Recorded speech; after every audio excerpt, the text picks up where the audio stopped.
Again, indeed, it is a pleasure to be here with an esteemed panelist to discuss one of the most important topics that plague us as a community and a nation by extension. It is a distinct honor to serve as the moderator for tonight's pivotal discussion on preventing youth crime, strategies, and solutions. Our esteemed panelists consist of influential members from the East Basseterre community, namely Mr. Scotty Tyson, Ms. Roma Richardson, Mr. Adolph Adams, Ms. Azila Clark, and Father Courage Dugby. Each panelist will present for 10 minutes on critical topics such as youth crime, the role of sports, religion, and the importance of early intervention, and also share their own personal experience, if need to. Youth crime affects us all, whether directly or indirectly, and addressing these challenges requires the united approach from each segment of our community. The young people we are discussing this evening represent the future of our country, community, and the Federation at large. And indeed, it is our shared responsibility to ensure that their future, is bright, safe, and full of opportunities for the next generation. Tonight, we are privileged to hear from the dedicated individuals who have immersed themselves in understanding youth behavior and crucially, in finding solutions to prevent crime. Their wealth of knowledge and experience will guide us as we explore practical strategies that can help steer our youths away from destructive paths and towards constructive and living fulfilling lives. As we engage in this conversation, I encourage all of us as panelists and audience alike to listen thoroughly, reflect critically, and contribute our own ideas. Let us foster and dialogue. This is not only thoughtful, but also compassionate. Together we can identify not only the obstacles we are facing as a community and a federation, but also actionable steps we can take to create a safer, nurturing environment for our young people. Again, please, panelists, thank you for coming, and we welcome you. Also the audience, those with us, thank you for coming, and those who are joining online, thank you for joining in on this important discussion. The order of business for today, we'll start off with Mr. Scotty Tyson as our first panelist, followed by Ms. Richardson, Mr. Adams, Ms. Clark, and bringing up the rear end will be Father Courage with the religion. All right, thank you very much. So we go straight into the discussion with Mr. Tyson.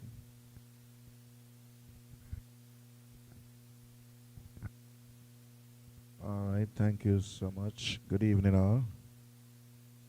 Well, most know me as Scotty. The name is Scott Tyson. And tonight, I'm focusing on the level when it comes to sports.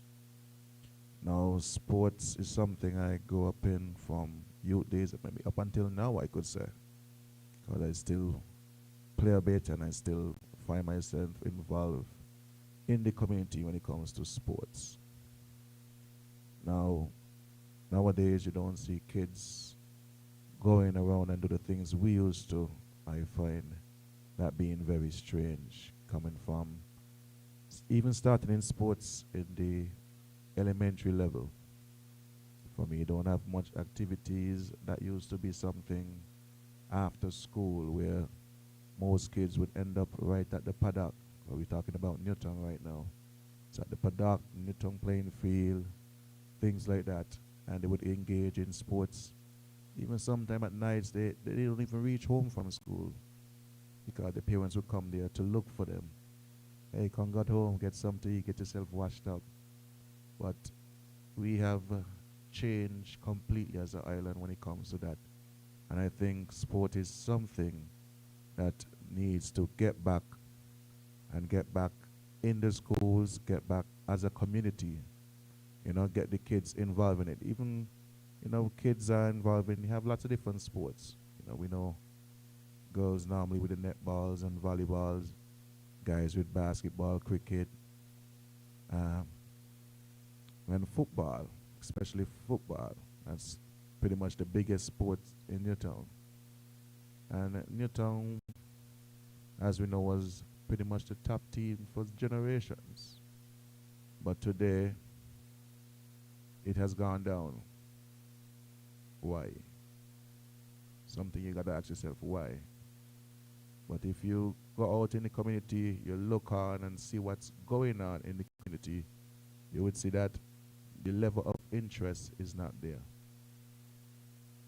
People are not coming together. Sport itself is a fun thing. So if you're not having fun doing it, you'll have fun doing something else. And you don't find the kids having the kind of love they used to today, like we did back then. Everything for them is phones and maybe lots of music blasting, and sometimes at even so young of age you find them smoking a lot, and that actually drain them, and as a sportman it messes you up mentally and even physically. But sport in itself, we need to get back on track in our community. I see it, the future holding that we might even develop areas where we have different coaches, special areas, go out and get these kids over. You get these parents' permission to have them, and you start them at that level coming up. That way, the next generation would be a good and prosperous one for the community. Me myself grew up in sports for all these years, started in cricket, football, even basketball, where I represented St. Kitts on a high level. I did play for Get the Roots, win many championships from juniors, come right up to Premier, and even soccer. I remember started on the field, end up in goalkeeping for Rivers. Actually took them to Premier, beating my own little team Newtown, which I decided for them. But Miss Yvonne really beat me with that. But it was all about love.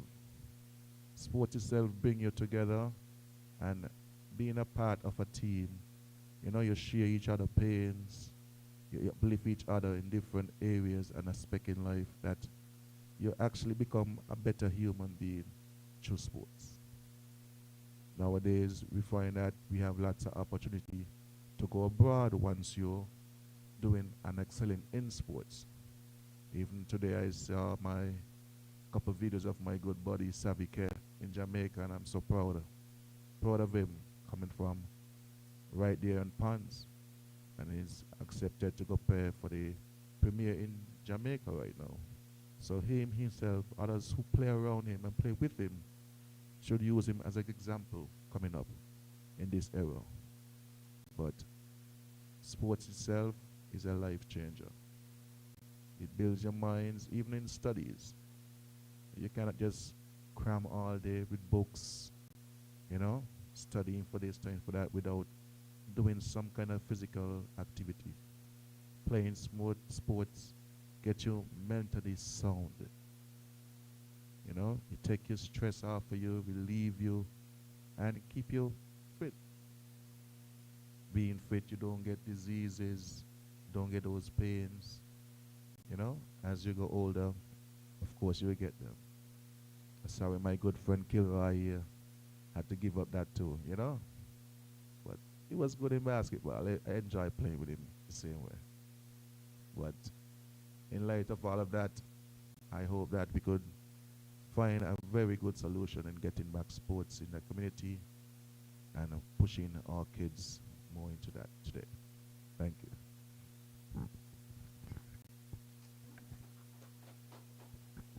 Thank you, Mr. Tyson. I heard you mention that our young people are not involved in playing sports as much. But I can say, with the time and change of times, sports are played electronically. So with that, we are creating an antisocial generation. They stay in their room, they lock up, they play the game, they order the food in. So the love that you mentioned for each other is going south, because since we don't communicate and socialize, they will never know how to do that. Being playing everything done now electronically, and that is the world that we are facing. So in time to come, maybe by tomorrow afternoon before 4, that will be another problem we have. Antisocial generation. Any questions from the audience before we move on? No? Well said. Okay, thank you. Ms. Richardson. Thank you. Good evening, everybody. I have to write notes, otherwise I will not remember anything. My name is Roma Richardson. I think I know everybody here. And like everybody here, I think I'm from East Basseterre. My academic background is in literature and gender and development studies. I work in communications for a gender equality nonprofit organization, and I host a program on ZIZ called Pleasure Pulse, which I'm sure some of you have tuned into. And that show highlights topics within sexual education to conversations with guests and experts on various topics. And it is my background in gender and development that got me interested in thinking about things like sexuality, but also in advocating against things like sexual violence and gender-based violence more broadly. So I'll admit that when Jamila asked me to be on the panel, I responded very strongly with a me? Why about this topic?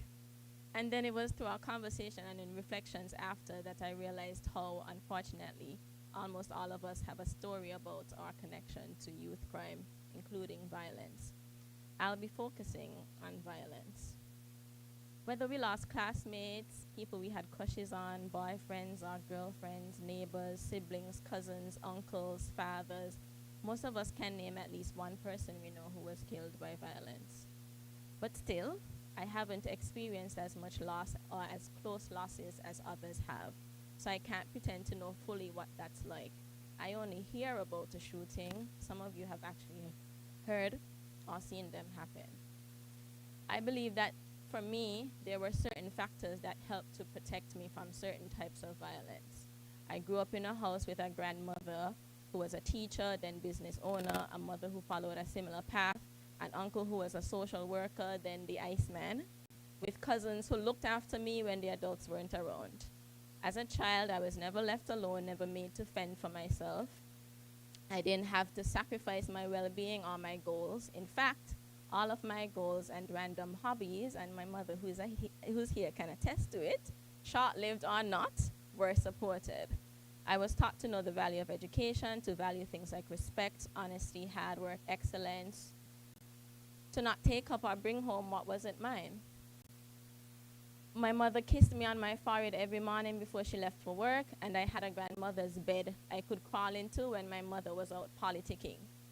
I didn't grow up in a household where fighting was normal. On the rare occasion when it happened, as the youngest and smallest of my cousins, I learned early on that I could not fight and that violence could not be my answer.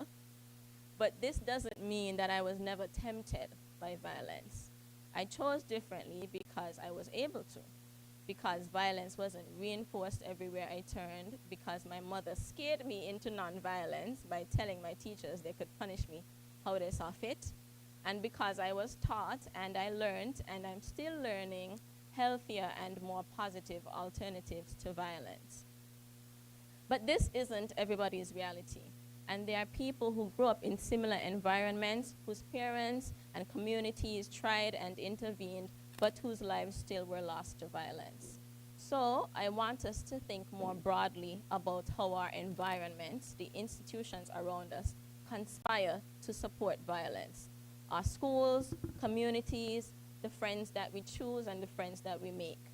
I know a lot of us here probably saw a bit of violence in school, especially if we went to public school. But at 3:30 each day, or 5 if my mother forgot me, I was back home and away from the sounds and sights of violence. I can't even imagine what it was like for classmates who saw violence at school and experienced it from teachers and students, saw violence during football games, and who heard the violent language that's sometimes used even at places like churches. During the school day, the violence that was taking place around them played out in classrooms and on the pasture. And the violence that took place in schools between teachers and students, teachers and other teachers, teachers and parents was passed on to children watching or listening. I remember classmates who were violent in grade 2, children in the school who were always fighting, missing school, or in trouble. This was before primary school, but my mother also sometimes tells me about a boy who terrorized me in preschool to the point that I was afraid to go to school. His father's response to my mother was, that's all he knows, because his mother and I are always fighting. As someone who now works for an organization that does violence prevention work, I can look back and I can make these academic connections. But what affects me most, what's most heartbreaking for me, is I look at old class pictures and I realize some of these schoolmates are forever gone. And I can look back now and see that there were always signs, and sometimes I wonder if early, meaningful, holistic intervention could have created alternative paths for my schoolmates. I'm looking forward to tonight's discussion. I hope it can bring us some clarity, direction, maybe even forgiveness as we embrace all young people and older people as well, but especially those most at risk of perpetrating and experiencing violence. Thank you. Thank you, Ms. Richardson. One thing that stood out to me is that you mentioned the strong family support that you had. And unfortunately, that is also a key that is missing in our community. I can recall growing up, I mean, my classmate here went to school from kindergarten. And when we go to play down by him or up by us, and I misbehave, his grandmother will surely put me in my place. And I cannot go home and tell, well, Miss Blake just beat me up down the road because I'll get my share home. And now you see in our community where we live, even if you tell the child don't do that, the parent is coming to look for you. So we see the shift in not only the family support, but also in the community support. How do we get back to that? I don't believe we are too far gone. We need avenues, defined avenues on how we can connect and bring back our young people and our community to those areas. I believe it is doable. We still need that support. I mean, we heard of these violent crimes. I always ask the question, before the person went out and committed those crimes, where did they leave from? Home. So therefore, something must be done. Whether we're going to teach our young people to be parents or something must be done, because home is where this thing is starting from. And we must be able to approach and deal with this thing professionally once and for all. Thank you for that, for your support. I mean, for your presentation, sorry. Any questions on that? No? Don't force me to be like the teacher and calling you to stand up and speak. Yes, but okay, no problem. At this time, we move to Mr. Adams. Oh, sorry. Yes, sir. Question and comment, of course. You can use the mic or we are streaming.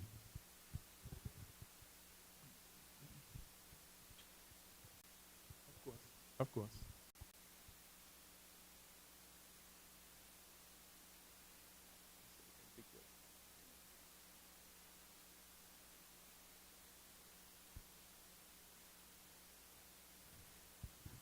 Check, check. Yes. Okay. Good night, everyone. Hi, teacher. My name is Dawood Byron. So people will know me through social media. Also, I'll be a co-host on From a Man's Point of View on Freedom FM. And when it comes to violence, based on what I observe, is the influence of what the children absorb on a daily basis to social media of that sort. I think that's our responsibility to kind of contain the content that our children research, because there's so much content and so much information out there that as they get older, it's very hard to challenge them because they have every answer. As they say, you got a plaster for every sore, right? And when it comes to the families, I feel that that too plays a huge factor. We're not promoting healthy relationships with families, extended families, friends, and of the like. There's always some kind of personal issue or vendetta for whatever reason, which kind of throw off the whole messages of bringing the community together, building back the community, bringing back the home as a stable home, building the whole mother-father connection. Because whatever you do in front of the child is a reflection, and they will push it out, they will show it to the behaviors or the attitudes that the parents put. So we have to be very mindful of what we say and how we do things in front of our children, especially when it comes to the relationship part. A lot of the parents, mothers and fathers, they still hold some sort of resentment towards their significant other, And sometimes we have to understand that certain things in life must come to an end. Whether it is a relationship with your child mother or your baby father, it must come at an end. So the main mission now is how can we coexist knowing that the relationship is over. And I feel that's a huge challenge for a lot of people because emotions is a very serious thing. And if you don't know how to contain or maintain your emotions, then that's where it would reflect within your children and your children's children and his influences or her influences. We have to be very mindful of that, and also we have to be very careful of ourselves and how we treat each other.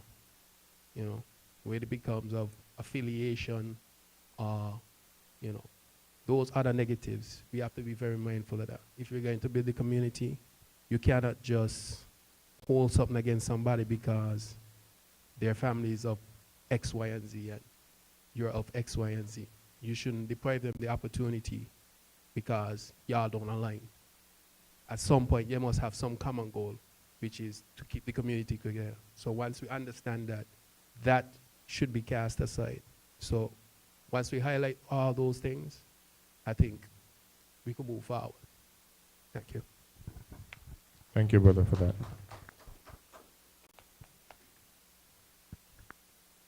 Any response from the table? Okay, what I would like to say though, as you were talking, my mind went, and what I've seen in a lot of public places, even in church, the children come to church and the parents give them the phone to look at the cartoon, to babysit them. And I am confident that the parents, they're not aware of the content that is coming from the phone. I can share, one morning I got up about after 2 in the morning, put on the TV. Stewie, you know Stewie, right, the cartoon? Stewie. It's a cartoon, so everybody give the child to watch Stewie. What was coming from that show? Porn. So imagine having your child 2 years, 3 years, 4 years, 5 years old, looking at Stewie. All you know, he looking at Stewie, but not having a clue of the content that is coming out from the phone. So you see how many contributing factors we have that we just leave to our young people, and then we wonder why they are this way. Growing up, I'm from, sorry? Oh, growing up, I'm from the days of Noah, when we came off the ark. Everyone had to look at the television. Sesame Street, 7 o'clock the news gone, you go in the bath and you go to sleep. We were controlled, so we knew the parents knew what was coming into our hearts and into our minds. This is not the same like yesterday. Each child now, all of us, we are rich. The child has a TV in the bedroom, a computer, and a phone, and a tablet. All these devices, one child in his own space. But the content we are missing. We are not protecting our children with the content that comes from these things. So that I just wanted to put there in the hearts of our parents who are here, and educators as well, and the babysitters who give the children the phone to babysit. All right? Sorry? Okay. Thank you for that correction. Mr. Blake? Adams. Good night. I must say that it's an honor to be sitting in a room, not being a police officer. All right. Most of the time when I sit and I speak as a police officer. Now I can speak as a community member and speak from my heart. And I mean, as I sit here, based on what I've heard before, we have all the solutions to the problem. Based on what has came from Roma, we have all the solutions for our community problem. But why are we not accessing them? I just don't know. And I would start by giving a small personal experience that I had the other day. Well, I was born and raised in Newtown. And, you know, back in those days, we live as a community. We didn't have fences, so like 3, 4 houses, 5 houses would be in the same yard. So when you passing in and out, you're seeing your neighbors. You know what I mean? You have to say good morning, you have to say a lot of different things. And I could recall a lady who was in the age range of my mother. She was living in the same yard as my family. And she had children around my age. Fortunately for me, I became a police officer. And so I took an oath, so I had to do my job. And I mean, I had to deal with people who I grew up with. And it so happened that I had to deal with some of the persons who grew up in the same yard with me. And so persons held that against me, but that didn't really bother me because they know, well, once I am standing on the side of right, I would do what I have to do, and it doesn't matter to me. All right. The lady took it offensive. I can't call her name, but the lady took it offensive, and she started on me. Oh, you Mr. Adams, you came from your town, and a lot of things. All right. And as a result, she became somebody who I felt hated me. All right, but I was just doing my job, and I know I was doing the right thing. And one day I stood and I had a conversation with her, and I said, "Look, you have children, but they are going down the wrong path. And I think you, as a mother, you need to do more for those children." All right, and I mean, I continue getting the words and support, but I didn't give up. All right, and she had some tragic moments with regards to her children. I think she had about 5 to 6 children, and I think she lost probably 4 to 5 from violence. All right, and every time one of those child got killed, I was one of the person who always was reaching out to her and saying, "Look, you need to do this, you need to do that. All right? But it was always met with deaf ears. And just a few weeks ago, I was standing on the side of the road and I saw the lady passing. I tried not to look at her because I was trying to avoid confrontation. Fortunately, she looked in my direction and she started coming towards me. I wasn't feeling threatened or anything, but I started looking at her hands to make sure she wasn't coming with a knife or anything of that sort. And she came over to me and I stood there. And guess what? The lady hugged me and started crying and said, all that they used to tell me was correct. It was the truth. And I wish I had listened to you. All right? So I think that a lot of the things that we need to do, we as people, as parents, we know, because all of us here, I could bet we didn't raise the way we are raising our children. All right? And if you hear a lot of us in this room speak about our past and our upbringings, it is different to what we are instilling in our children. And that is a serious problem. All right?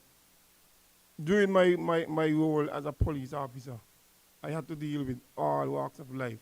And sometimes I could tell just by hearing the response from the parent what the problem in the house is. All right? Usually, most of the times, the problem would be the parent condoning a lot of wrong things from their children. And we like to live in denial. Yes, and I believe we need to examine this word that we call love. Love does not mean you have to lie for your children. All right? Love does not mean you have to hide things from law enforcement for your children. All right? I could recall one time somebody came to my house and made a complaint on me. And I could have heard everything that the person was saying, which was absolutely correct, 100% correct. And my mother was there giving them, like satisfaction. But when she came in, she told me something. And she said, don't study with them there because they are interfering with people. And I said, no, you can't tell me that. You are my mother. And I expect you to tell me what is correct. You understand? And I believe as human beings, we have to bring out that human side of us when it comes to dealing with our children. All right? Because youth violence is something that is plaguing us. Look how much young people we have lost between January and now. It's really hurting. And I could tell you, it's not because of the young children or the young people.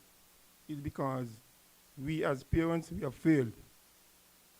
And we need to do a lot more. Anyway, back to normal.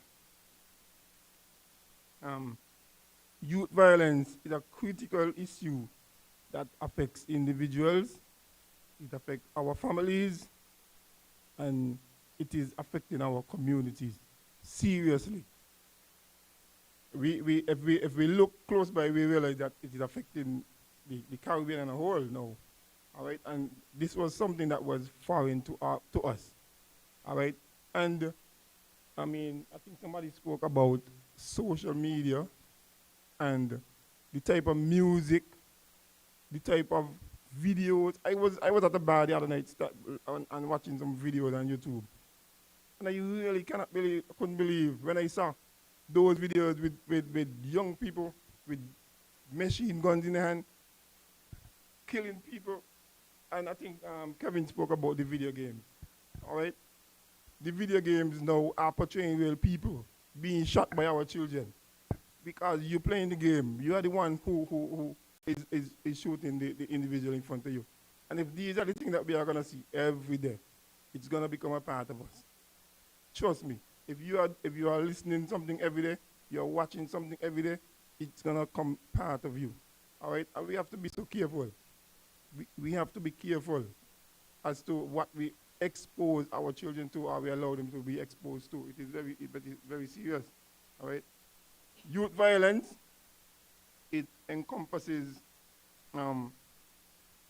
physical, emotional, sexual violence, bullying, and most prevalent, gang. Gang-related activities. That is the one that is affecting us most in our communities.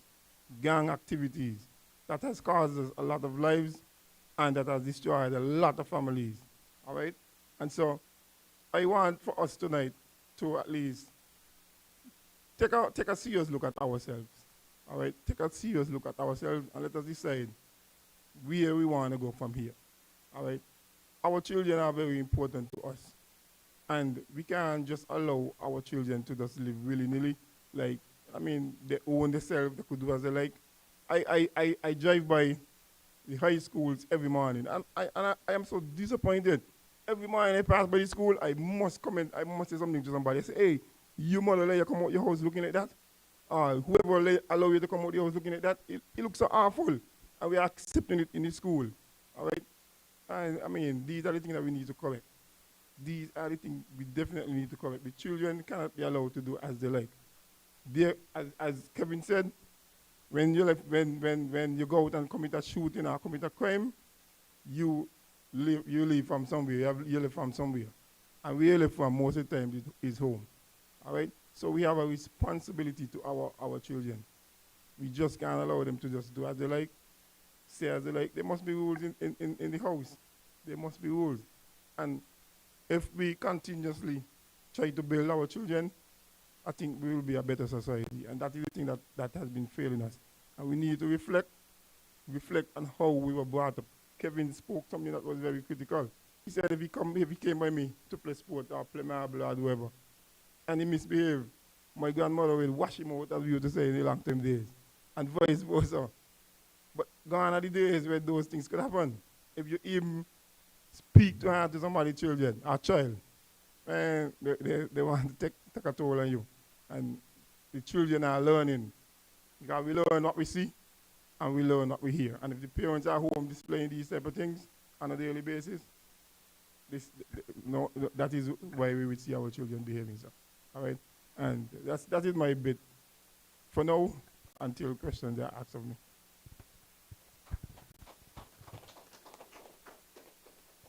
Thank you, Mr. Adams. It's kind of hard for me to say Adams. I know him from Blake, and it's hard. So I have to look on the paper. Adams. I'm going to keep that in my mind. Adams. Yes. I make some points based on what you were saying. For example, the community respect that we had. And I can relate to that. I can share my story. We both went to Newtown Primary School, well, Pastor School. They call it Newtown Primary School, now Beach. I'm Tucker Clark. Yes. And we lived just next to the fire station, from those alleys there next to Wampa there. And my easiest route from school, down by the head center, come across the Smacker platform and in my yard. But every day I had to go on the other side by, remember, Randall's grandmother, Miss Nichols, and say good afternoon every afternoon and every morning. Good morning, Miss Nichols. Good afternoon, Miss Nichols. One day I decided I'm not going. That is too far. So I came down the road, across the platform, in my place. When I got home, you did not tell Miss Nichols good afternoon. How did they know we didn't have any phone? How did they know I did not say good afternoon? And I got licks for that. Community respect and manners. Up to today, I live in that same area. She died a couple of years ago, maybe 3-4 years ago. And I never passed that woman, if she was alive, without saying good morning or good afternoon to Miss Nichols. Because that was instilled in me, community respect. But today, children don't even say excuse. And we have far gone from where we were. People say, oh, but I'm going to give my child the life I didn't have. The life that you came up and didn't kill you. So it couldn't be bad. It make you into what you are today. So it could not be bad. Right? Sorry?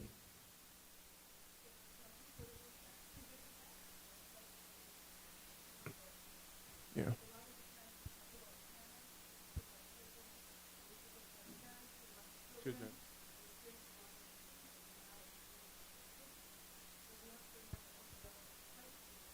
the mic. Cycles of violence in families and cycles of abuse in families, and we just never treat it. We just assume, just like we're saying now, oh, when we grew up, it was okay, I didn't die from it. But no, some people were dying inside. Yes. You know, and those people now have children, and they don't know how to rear their children because nobody taught them anything good. So they're repeating a lot of their hurt. I think we talk, I know Father's going to speak next, we talk about, somebody said something about like, and you pass it down to your children, and we talk about generational curses. That's really the curse, that these things are happening to us in our families, but we don't heal them, and we just keep going like it's okay. Even the deaths. I see you're still emotional. You get emotional. I get emotional too about losing every time you lose a life. But we act like it just didn't happen. Like the next week, like that person's not gone anymore. And oh, it doesn't matter because they were into bad things and they had a lot of bodies. But it's somebody's people. And we don't really teach our children to deal with grief. They must just get over things. So I think that I agree with a lot of what you're saying about us getting back to feeling, but also having compassion for parents, because they're just, some of them just trying to do their best, but they don't have any skills. And then when other parents come to talk to them, they feel like you're judging them and you're being critical of them, so they can't receive it. And so instead they like reject you, and then their children are out here wilding, right? So I think that it's just the cycle's continuing, and at some point it has to break. Because even when you work in the system, you get to a certain point and you want to help, but you know it's going to hit something and it's going to break. It's going to hit something and it's going to block. So I think we just have to get to a place in the society where we're having these honest conversations. So when it gets to that place, we can say, oh, this is kind of my trigger. This is where I block, but I have to push through this, and we have to heal. We have to start to heal our country. Thank you. And also, what I have here, the challenge that we are going to face as a nation. Now, there have been some discussion with social security, and we can speak as public information, where they are now making amendments, whether they're going to move the age of retirement or maybe increase, whatever they're going to do. But the reality is, those of us who are making plans to retire soon, that's not going to be possible, because we have lost about 4 to 5 generations who would have been contributing to the social security so we can get our monies back. Yeah. And these are avenues that we are afraid to travel. But this is the reality. We have lost a lot of our young people, not just men, women also, who would have been making significant contribution to the development of our nation. But as a result, we're going to have to work a little, what's called overtime. We'll have to put in some overtime in order to get our ends to meet sometimes and going forward. Another point I want to touch on, as Brother Adam said, we are our environment. Whatever we see or encounter at home, that is what we bring out into the public. So if the environment is not somewhat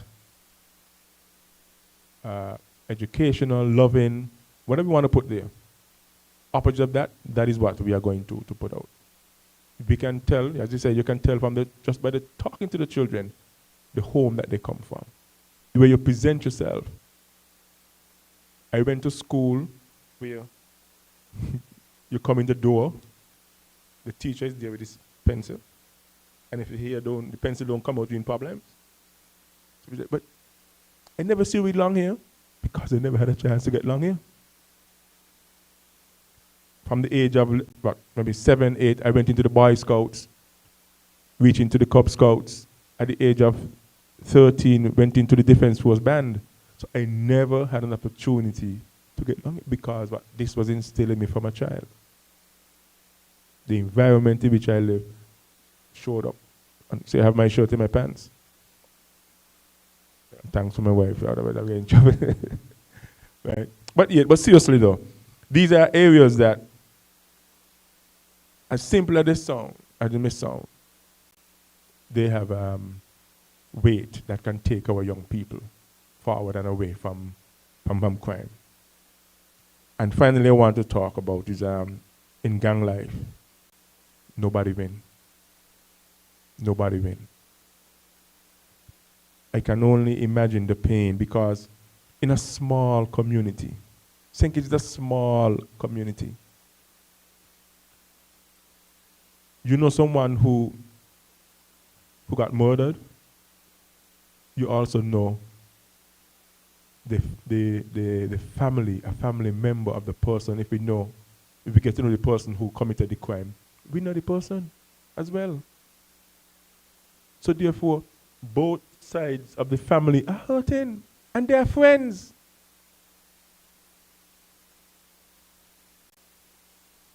So you kill my son, your son or your cousin kill my son. It breaks down the community. It breaks down the nation. Because we are so small, so close. Even though you go to Nevis, each of us here have someone inside from Nevis. It's not for the family relation. That's how close we are as a federation. So no one wins in gang life. It destroys our community, destroys the families, and it destroys our social development as a nation. So that's what I tracked down here from what Mr. Adams said. If any questions or comments, any other comments? Yes, sir. Good evening. My name is Nigel Lewis, and I listened to Mr. Adams and Roma, Miss Richardson, and Scotty also. Now, I'm here as a product of violence, home upbringing, all of the above. Mr. Kevin Taylor, of course, and Mr. Adams, they know where I grew up. And when I was young, I had the best grandmother in the world. You couldn't do nothing in there that she don't know. You couldn't bring nothing in there that not supposed to be in there. But as Naima said earlier about the young parents, they didn't get the guidance. I got the guidance from neighbors, what we don't have today. Neighbors not raising children anymore. The young parents, they're trying their best, like Naima said, or sometimes the kids raise themselves. So there's no guidance. And what they're going to follow is what they see their peers doing. I was fortunate enough to leave St. Kitts and go to Miami. And when I got to Miami, I had the same mentality when I was living here. But I had to change very fast. There's only two things could have happened to me, either jail or death. And these kids here today know that, but there's no one there to guide them away from it. They feel that that's all they know. How much of us just walk on the street and see this young man, and stop and talk to him? We don't as adults. How much of us, when the kids pass us and they say good morning and say, hello, I didn't sleep with you last night, good afternoon, good morning. We don't. So if we want the kids them to change, or try to look at what we are saying and listen to what we are saying and try to understand, we all, as their parents and their adults, have to play a role in it. Not because I say good morning to the young man and he answer me, I'm going to say, oh, you're rude, or where your mother, where your father. We don't have to behave like that, because you don't know what that young man is going through right at that point in time. And that's how I try to live my life now. I have 3 kids, one 32, 22, and a young one 16. You think that I'm going to give my kids the best I can, what I never had. Of course, all parents do that, but it comes at a cost. They don't just get things free. You have to do something to get it. You live your life right, you get good grades, you get whatever you need. A lot of these young kids don't have that. But we could help provide it for them. And I think after this discussion tonight, I think we all here, the adults and the parents, we should try that avenue and try reach out to some of these kids. And I'm very proud to see a lot of young men in here tonight. I'm very proud. And they're bringing tears in my eyes right now because I know a lot of these guys didn't have what me, Kevin, and Adam had growing up. Neighbors raising us. Because it's just not our parents raise you. It's just not Miss Richardson raised you. They had other people helping. Right, Mrs. Richardson? And they don't have it now. Kids having kids, they don't have the parents. The grandmothers, is not grandmothers anymore. Grandmothers is going clubbing. So there's no one with the kids. So we have to try to step in as adults and try to do our part. All right, thanks. Thank you, Mr. Lewis. Yes, I see. Proceed. Good night. So I am going to speak from, I guess, my perspective. And I think the general consensus that we've raised tonight is the home. A community is a bunch of homes. I was fortunate enough, though. I grew up in the ghetto, so I'm from Passion. So don't mind the little high color. I'm from the Passion. And I can remember vividly that while growing up, the Pasha had a very strong Rastafarian community. And so I was raised by Rastafarians. They never smoked weed around us.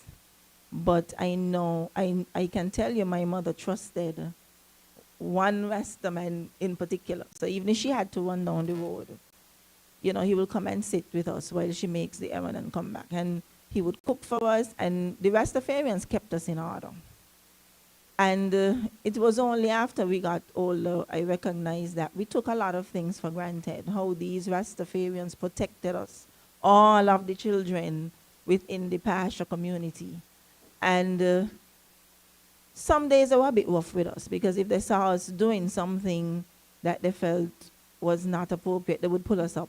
We couldn't go home to say, you know, Tamba say, Mommy, you know what Tamba says? She gonna tell us, I don't want to hear it. I didn't grow up in a home where licks was our go-to, my mom's go-to, but boy, my mom had a stare. And she had a way of, you know, noise no. There was really no gray area for her. So it was very hard to kind of break rules. But one of the things I think I appreciated was we had to take accountability. And I think that is something we don't do as parents. Our children mess up, and we tend to want to turn our backs on them.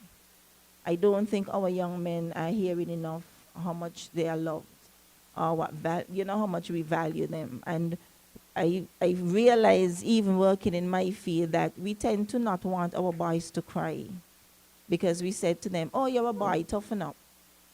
And so, whereas you may find in one area you're teaching our young from toddler stage to be able to express emotions. I'm sad today, and why I'm sad, or, you know, I'm really having a bad day. We think that children sometimes aren't allowed to have bad days. And so we're like, oh, you're a child. And you know this, when we were growing up, we had do as I say, not as I do, which doesn't work.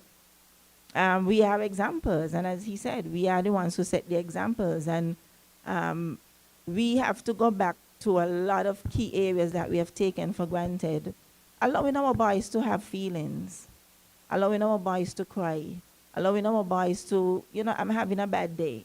I really want to talk about the bad day. But we tend to make them feel as if they're not allowed to, because they're to be tough. And so, again, the community was close, especially on our street. We were always by Miss Hanley or by Miss Nato.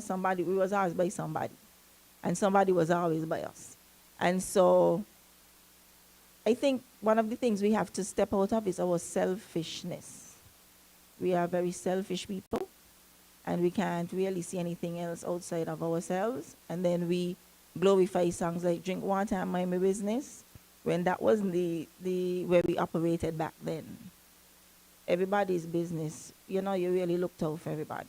So, yeah, I think there are some key areas that we will need to go back to, and it probably should start from the toddler stages.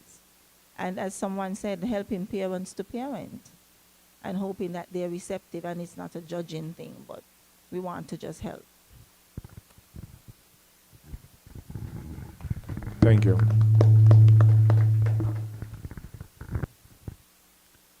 I must touch on a point that you make, and this is for all us, all the adults inside here. Now that you said that we must be the example that we are looking for. We cannot act a certain way in public and then expect the children to act different. Right? We have to set that stage going forward, what we want them to be and what we expect them to become in their future. Any other questions? Any comment on the stream, sir? Don't want to leave them out? Okay. Thank you. Just to let you know, on the stream, you can also post your comment and we'll read it and get your response as quick as possible to you. Thank you. So now we move to our dear Sister Clark. Azila Clark, thank you. Good night to all. My name is Azella Clark. My father is James Green, the top 5 goalkeeper for Newtown. Nobody can tell me nothing different. I said 5 because it can go in Manara Center. So he was first for a very long time, but now he's probably 5.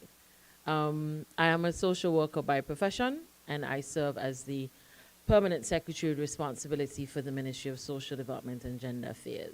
I had a whole presentation, and then I appreciate the opportunity to listen, because sometimes the assumption is that we know we are coming here to tell you something, but it's refreshing to hear that it's already there. So I'm going to scrap all of that, and I'm just going to put, because I hear a call for strategies. And as the gentleman, I mean, I couldn't even call my father when Newtown was relegated. I couldn't call him because it's not a conversation I could have had with him that he's lived to see Newtown in Division 1. He needed his own counseling session and to come to grips with that. But as a social worker, I asked myself, what is the opportunity that relegation serves for the community? We need to rebuild we need people to understand what makes Newtown Newtown. While St. Kitts may be going through its challenges that are also manifested in Newtown, because we've always led, it is time for us to show that. So, adopt a grandparent. I agree. We don't have multi-generational families anymore. There are persons that have lost them, and there are persons that don't have them because of broken family relationships. People don't have them. But it's a blessing to have a child, and a child should have a network or grouping. So for those that can serve, that we can do the grandparent thing, because there are intrinsic things that are taught that is nowhere written. You know that you're not supposed, what you're supposed to put on and don't put on, what you're supposed to feed the child and not feed the child, how you, because we don't get these things in a book. I had my son at 39. I was just going over.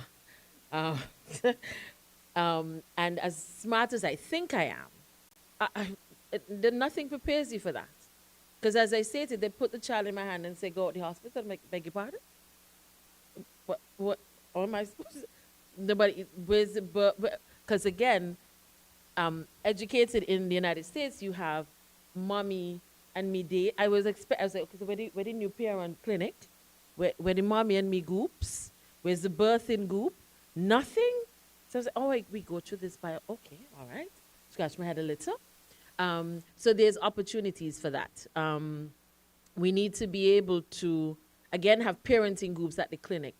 There are persons that have raised children, watching a few of them in the room, that can give excellent advice to every parent that is registered at the Newtown Clinic. Because we want to tell people, when you're growing up in Newtown, the child ain't just yours, it's ours. That's what it means to grow up in Newtown.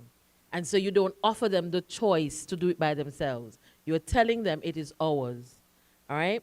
Safe spaces for our children. You mentioned the paddock and others. That's definitely something that needs to be done. In the public sector sphere, there's talk about making sure that there are community grounds in every community for persons to play in. Because I now live in Taylor's, and I have to ask that question when my child wants to scooter or ride his bike.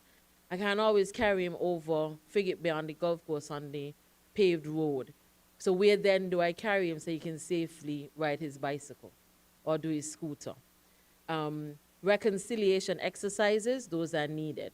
Gentlemen spoke about broken families. Again, as a social worker, I did that with my father. When he came to collect me for university, for my graduation, on our ride from upstate New York down to Brooklyn, we had a frank conversation. My father, they call him Miami, he was a wifer. and that's something that all the men in my family raised their hand about. We wifers, like, just keep that away from my son, please. I'm raising her. I think they call him Miami, never used to bathe. He's a policeman. He won from there, played thing and go. When he became the captain of the MV Cab Queen and he went to Nevis, one day a week is when I saw my father. And because he was a wifer, it was, hi, is it how you're doing, pat you on the back and run and go look the girls. And I had to tell him how it affected me as a girl. And he apologized. And that was the sweetest thing he'd ever done to me, was to first listen, understand and accept a responsibility that. But he also taught me that. But as I remember, I was a young man too. And he trying to live my life while being a parent too. And that's some of the judgment we need to take away from parents. They're trying to be a girl, a woman, a man as well, while adding on the responsibility to raise another. And so that opened my eyes to understand that while from my point of view, you were failing, as well, herald him as great cricketer, football, and I'm like, I don't even see me. I had to understand that he also was trying to establish legacies and things that he was good at to feel good about himself and to provide that space. So sometimes not that good and not such a judgment on parents. To the same grace that we want to extend to our children, to praise them, I agree. There are 12 months in the year, 52 weeks in a year. Every week, New Tongue's supposed to have a different theme. As you say, boys can cry. These are my feelings. Love is a language. And so social manners is king. So that week, every child you pass in Newtown has to say it, and we have to receive it. And these are the ways that we begin to reinstate them in the community, because we are saying these are the things that Newtown stands for. Community redefining, we have to be inclusive of our Spanish-speaking population and reconciling some of their behaviors that may be contravening. Again, when I returned home, I went to stay with Miss Williams in Sebastian Street. I don't even recognize Sebastian Street now when I walk down there. You know? I got him going. So I'd be like, okay, I'm going to just go for John Street, and Neverson Street where my family used to be. I'd be like, okay, cool. Go by Javon and check and then go home, because I don't recognize it anymore. But I have to understand there's still a part of us, though. And at some point, we have to have a reconciliation between that, or else they're going to take over, and then we're going to sit back one day and we're not going to recognize Newtown further. So it needs that community redefining, and I think there are professionals within the sector, the Spanish-speaking community, and ours that can bring us together. Same thing you tell them, this is Newtown. That particular shop on the end of the corner that is open and do a particular business, no. See, you're smiling, young man. Yes. No, that one ain't good for us. That one ain't good for us. Yeah, that one ain't good for us. And so redefining on those. Branding, I mean, we have all the walls across the football field. Instead of businesses advertising, we need to start to paint them with the values of Newtown, so people see them to be able to live them. All right? I think that was it. Oh, know your neighbor. I think that should be something we start. My neighbors is Mr. and Mrs. Martin from, again, the Bay Road. And when I had my son, they were the best things ever. My son is taught to call out to Miss Martin hard, so she knows he's there. And so we need to know them by name. A lot of the community has moved into Taylor's and others, and we need to be able to, yes, have those same values transcend wherever you go. So So I know your neighbor campaign. You got to know him by name, profession, and lean over your wall and maybe just beg sugar and some. You bake on a Saturday and you get a little extra. Christmas time should be share with your neighbor techniques and things that are there, and it begins to permeate all through. But bottom line, Newtown has always been a strong community, a proud community. And we need to begin to redefine, with the help of the young people, what that looks like. So it's a conversation. Because when Mr. Adams defined violence, I had it in mind too, because again, I live in this strange world where like the professional on the left shoulder and the kitchen on the right shoulder go up a certain way, because it says behavior involving physical force intended to hurt. So I ask the question, what is corporal punishment? Because I hear a lot about licks. And licks just cool. I used to be think licks gone cool. Yeah, but they're cool with a degree of hurt that is we are meant to internalize and then things. So, correct. So, to me, we have to look at those things. I agree. Positive enforcements for a young man. What a difference it would make if for an entire, they do it in some jurisdictions, the start of the school year. We had the cheer squad in front of the schools welcoming the children to say, we're proud of you. Are you going to Newtown School? Well, I went to the Irishtown Primary School. Our biggest rival was the Newtown School, but I carry the Newtown School. I don't Newtown with me, so these strategies can work. So those would be what I share from as a social worker. And again, from the ministry that I have responsibility for, there are services and programs, mandates that we have that we can bring resources, both technical, some financial, to the table to do so. But I think there's enough length and breadth. There's a thing posted today about a whole truck of fans that pull up to Tucker Clark just by alumni work. Could we imagine if you do a clarion call for the next East Basseterre Festival for everybody that grew up, raised, or have family trends in Newtown to show up for us to do X, Y, and Z things together? Thanks. Thank you. Thank you, Dame Clark. I have a question, though, that I need to pose to Miss Clark and the audience and those who are viewing. How do we protect our culture now we are moving into a diverse community and a nation at large? Yes, sir. Mr. Williams have the, Mr. Nigel have the mic. Louis. First, we have to recognize what our culture actually is. So, we need to know what is our culture. And I feel like that's where we're losing big time. We're adapting everybody else's culture, the Jamaican culture, the Caribbean culture, American culture, European. Yeah, I mentioned Jamaica. Yeah, Jamaican heavily. And we don't have our own identity. What is our identity as a Kittian? Chatting Tory. Be nigger business. What other positives that we have? And I feel we're definitely at a loss at that.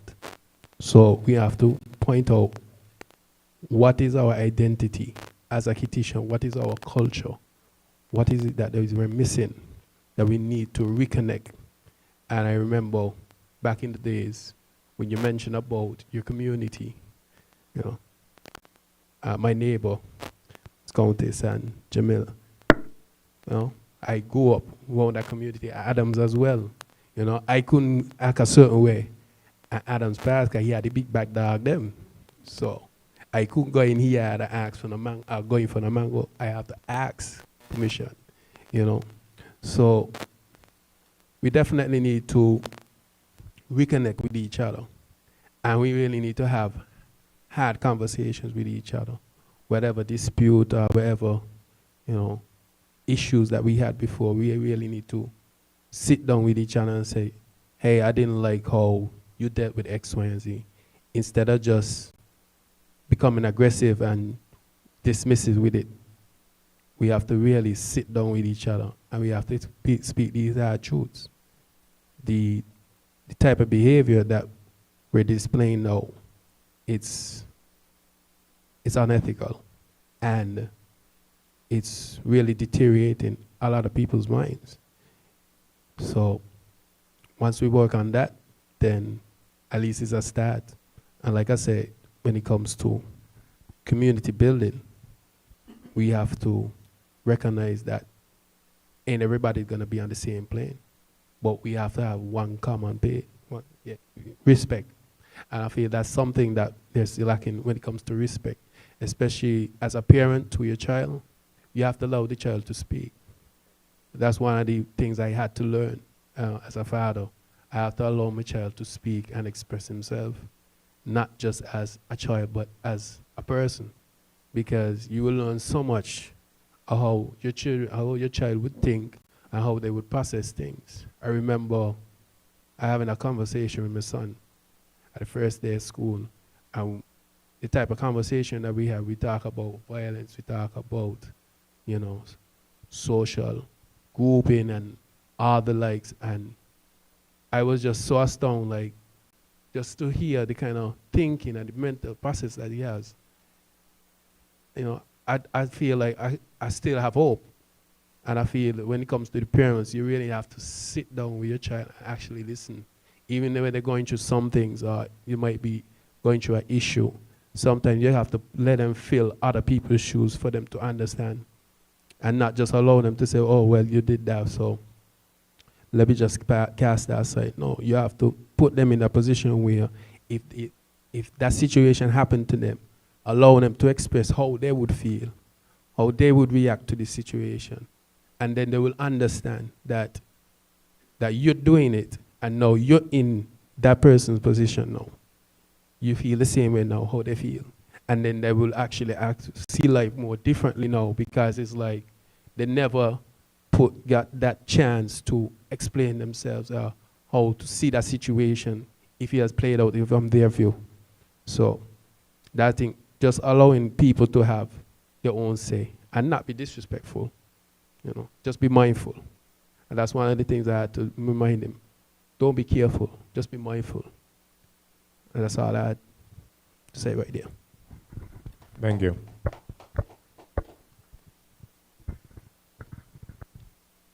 Okay, and to continue the point on culture, I know that every day we hear in the news the favorite, the number one breadwinner for the country, the citizenship by investment, brings in millions and millions and maybe billions of dollars to our country. But when these people come to our country, they don't just bring the money, They bring everything. They bring the culture, they bring the behavior, their habits, their religion, everything to us. And if we are not grounded and rooted in what we believe, it is easy for us to be drawn away into their culture and practice. And I've seen a lot of that taking place. Now, among our young people, we are, as I say, we when Kittitians speak, sound like we are singing. That's why we are so good in calypso and all kind of things, right? But now, you don't even hear that. You're talking to someone, you have to so where you from? And no, this is thing, child. And, we adopt that, and we want to live like them and eat like them and sing like them. But I believe it is time for us to really get back to the basic and to teach our children who they are. This is what we expect of you, with love. With love. The most powerful tool in the universe is still love. God so loved that he gave. The most powerful tool in the universe is love. And unfortunately, it's almost fair to say that that is something is being lacking among our people. It is no way you can love someone and stand up and watch them suffer. It is impossible. It is impossible. to love and don't give and share. It is impossible. That would lead to another topic. We're not going to touch that. Of our young people, our young women. But I won't go back. I'm not going to there. So, any other questions among us? And indeed, I forget to recognize the young people. I am so happy to see so many young people inside. I hope you all were not punished to come here. I hope you all volunteered to come here. Good. Good. Right. Any other questions? Sure. Mr. Lewis, the mic. People listening I on the don't other really side. need a mic. I've got a big voice. I was a little confused when you started to say CBI there. I was confused. I was like, we don't really have that many CBI citizens that come to live here. I think our bigger concern needs to be throughout the region. Like, the culture in the rest of the region is not like our culture, even our criminal culture. Like, the crimes that we've been seeing, even is shocking to us. Like, when I hear my friends in St. Lucia speak, no disrespect to St. Lucia, and Trinidad and Jamaica, and I said, no, those things don't happen in St. Kitts. We used to be able to say that all the time, oh, those things don't happen in St. Kitts, but now we're so, there's so much free movement, and we have gangs coming all the way from Trinidad, coming up and influencing us, and our people going and meeting. So it's actually now the gang culture is moving through the region. It's free moving right through the region. And I think that that's a much bigger concern to us. If we think about citizens, maybe we need to pull some of that. Like, we have a lot of Nigerian citizens, like African culture. We come from African culture. We're descended from African. It's nothing like us. How they deal with family is nothing like us. How they see education is nothing like us. How they use their resources and share and move in family, it's nothing like us, and it's not in a negative way. In fact, we could actually probably follow better their example of how they deal with family. I think a lot of us, our cultures, as you're trying to say, is emulating U.S. culture. But U.S. culture is just what we see all the time. It's not really, nobody really comes to be from the U.S. to come to St. Kitts. But we are always looking to the U.S. for some kind of culture or solution, even though we could look at their culture and see that they don't really have any solutions. So it's very interesting to me how we think about how our cultures and how other cultures influence us and who we look to for modeling. That's always a surprise to me. So that was it. Anyone else? Miss Hazel. No, I wasn't knocking it or trying to confuse. Yes. Yes. Good things to teach us. I mean.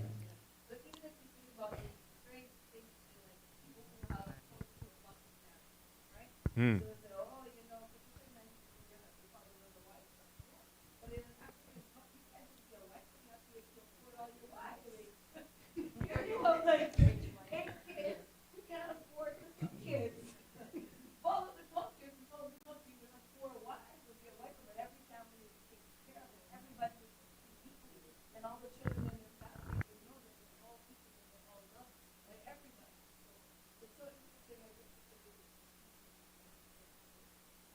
Yeah.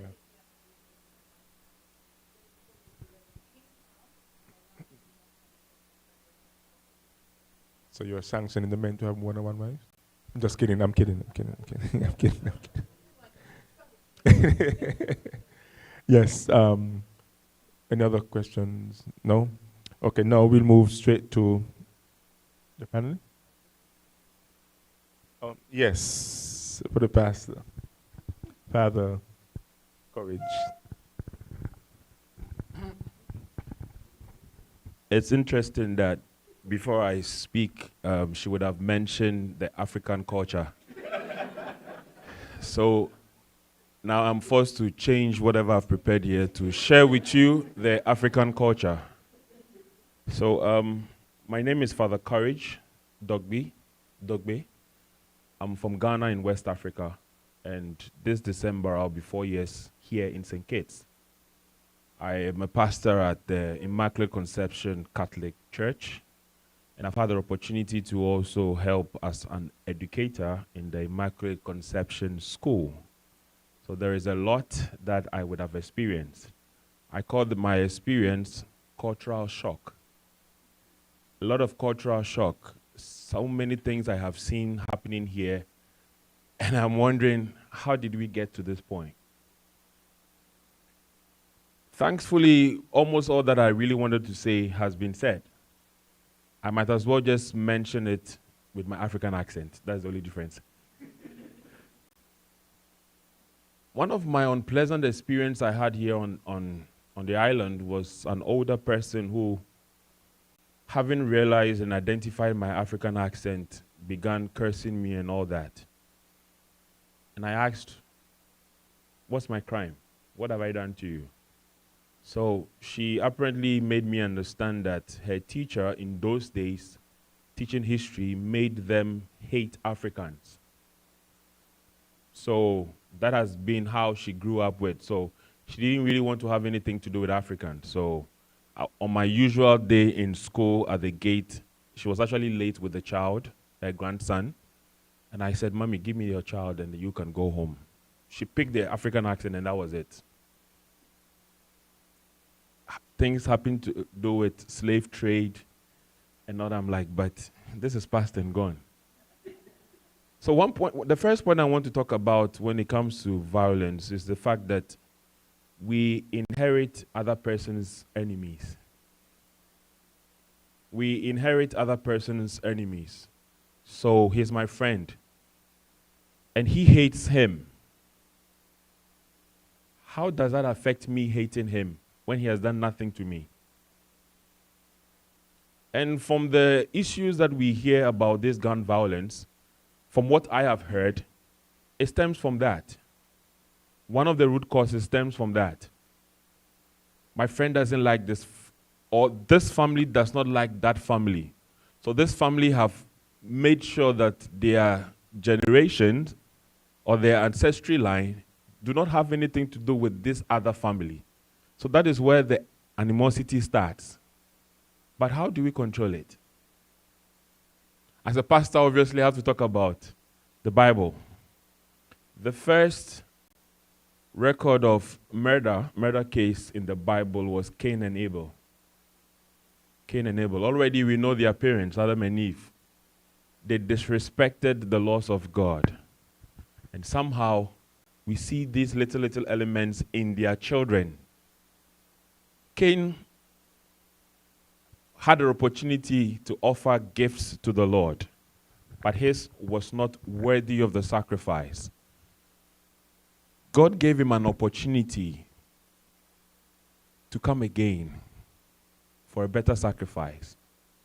But of course, he didn't make good use of the opportunity. Rather, he allowed anger, deep-seated anger, to take hold of his life. And that is one of the things that has to do with murder. And Jesus, in the New Testament, in the Beatitudes, talks about the fact that everything starts from anger.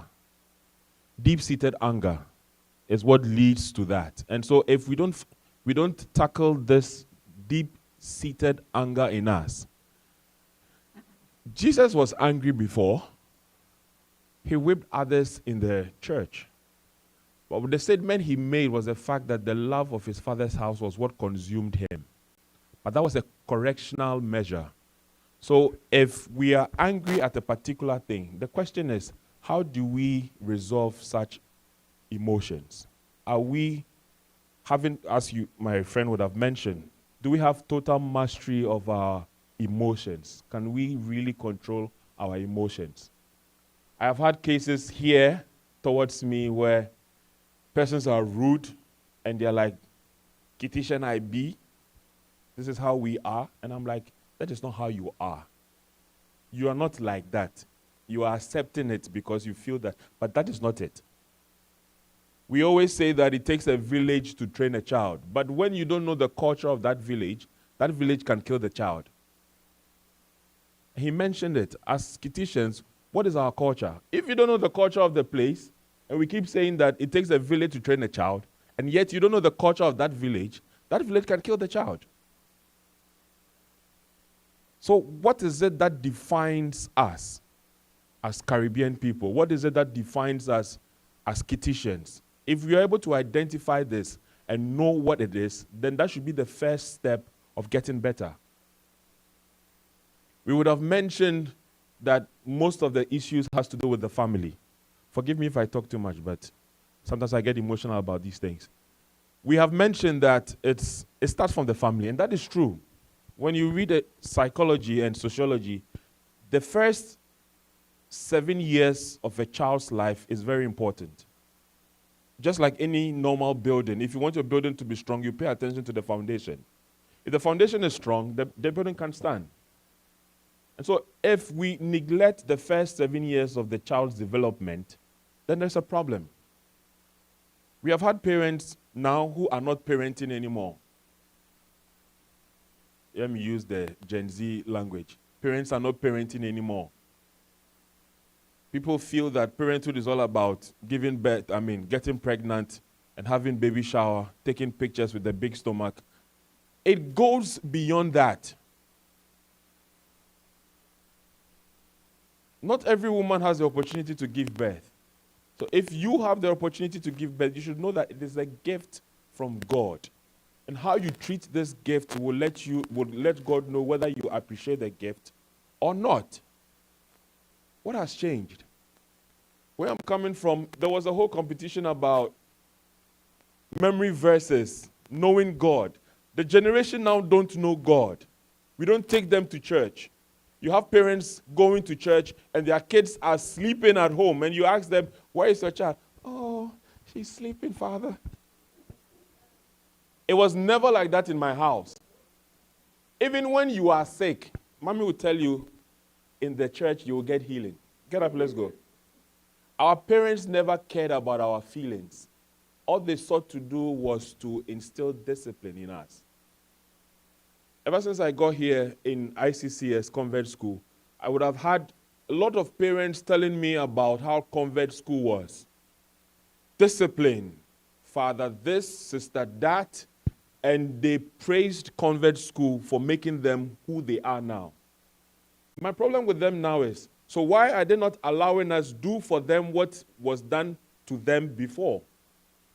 So if you would have had quality education, strict discipline, and that has made you who you are today, why are you stopping us from doing same to your children? The kids of today have so much energy. As he had mentioned, it is important that you talk to the children. Let them channel this energy in the right direction. He mentioned sports. There are other activities. Channel the energy to the right direction. Help them to reintegrate them. Strategize. Help them to move that focus. And now, you would have mentioned social media, and unfortunately, that is what is training the children now. Parents have left social media to train the children. So you are busy making the money, but you're not even spending time for the children. And there's a whole agenda now with these cartoons and the use of the social media. So you think that your child is busy sleeping or probably quiet watching whatever it is on the internet, and yet you don't know exactly the content of what the child is watching. So for example, one of the classes, and a case came to my office. The creative art teacher asked them on the first day, because it's just the first week of school, asked them to be creative, to draw something on paper. And this is a child who has drawn two guys with a gun, with the words, I will shoot you, what, and all that. And he was caught, he was in the prison, and I think one of the drawing meant, he said in the bathroom, a soap fell, the guy bent down. And so this is how creative somebody is already in the mind. It is important that we pay attention to these little things. It's break time and kids are, I shoot you, poo, poo, poo, poo. So, and you're wondering, and as a Christmas gift to your child, you are buying a toy gun. Already you are buying a toy gun with water in it, water pistol. These are the little things we should pay attention to. I was just asking the policeman if the guns they are using here is locally manufactured. He said no. No, because where I'm coming from, you can locally manufacture one. I know how to do one, but I don't have to do it here. But if it is not locally manufactured, then the question is, how are they getting it? Is it an easy access to guns over here? Then it's something we have to pay attention to. If it's a small island and we have customs and everybody always checking my bag when I'm coming to the island, I don't know if it's because I'm an African or what. Because people come with a lot of bags and they're always checking mine. Mine with 2 bags, I don't know, but I allow it. I allow it. And we are not checking this stuff. Things are coming from on the sea, I'm told. We know them. Unfortunately, some of us are part of it, and we seem to be quiet about it. We will never solve this problem if we are not ready to tackle it. If you're not ready to tackle it. And as I will always say, if we say that it takes a village to train a child, we should know the culture of that village. Otherwise, that village can kill the child. I have heard lots of political leaders voice out their solutions as to how to resolve this. Permit me to borrow the words. I'm not in any way affiliating myself to any political party, but I would like to talk about the beautiful measures that Mrs. Akela Byron Nisbet had mentioned in one of her conversations on social media. And she made good points. You see, sometimes I ask myself, so what happens to the families who would have been victims of gun violence? After burial, we leave them all, but is there any form of counseling? Is there any healing process? Do we pay attention to that? Some are still pained about the fact that this has happened to their child, to the point that they don't even believe in God anymore. So if God is alive, why would God allow my child to die this way? We've had persons like that. So after burial, what happens? Do we leave them? Do we help them accept the fact that this is what has happened and probably find a better way of helping them reconcile the situation? Because most of some of these issues probably is as a result of retaliation. Some of the issues I would have read on the internet is as a result of retaliation. So you killed my mother. I'm waiting. Maybe 6 years later, I'm organizing a gun. When I finally get it 6 years later, I'll shoot you because you killed my mother. And that is what is happening. The healing process, we have missed it. And of course, as a religious leader, we also have a role to play. The healing process has to be there. Our ability to forgive. There is a better way of resolving problems. There's a better way of resolving issues, especially anger. Killing is not the solution. Okay, you have killed the person, what's next? Now, persons don't really care. So far as you are dead, it's enough. The right thing has been done in the wrong way. And that is what we must pay attention to. Now, we are persons living in Newtown. There are a lot of youth here. What are we doing? It is important to have a conversation with them, as Mrs. Byron Nisbet would have mentioned. It is important to engage them. Many of them are going through a lot, but they can't voice it out. Are there opportunities for them to voice out their concerns? Some parents have also gone to the extreme, keeping their children at home without socializing with others. That is also dangerous. Remember, we are social beings. And if you are always keeping your children at home without socializing, the least opportunity they get, they would want to do all the bad that they would have been entertaining all this while. So it is important to strike the balance. Talk to them. Make them understand that it is important to integrate yourself in the society. But you should be careful about this and that. Make them know the realities on the ground. In those days, my mother would watch a movie and approve of it before I watch. In those days, there were movies that has parental guidance, or persons below 16 shouldn't watch. But what do we do now? We are not even watching before the kids watch. And they are watching all these things. These kids of this generational kids, they are smarter than smartphones. Whatever they see, whatever they hear, whatever they watch, is what forms them. So if as a little boy growing up, always I see my father beating my mother, I see my father using certain words on my mother, I feel that it is the best thing because I feel it's a normal thing. Why? Because mommy and daddy, they are always doing it every morning. I tell my parents in the school, if you have to beat your wife, not in the presence of the child. If you have to curse your wife or fight, not in the presence of the child will see and think that it is normal. Why? Because mommy and daddy have been doing it. Shouldn't you be worried when the first words of your child should be daddy, and the child is rather using the F word and the A word? Because he's always hearing it at home. So it is important to pay attention to these little things. We may think that it may not have an effect on the child, but it is really having an effect on the child. I think that all that we have said is important. But then again, I would say that the children of this generation don't know God.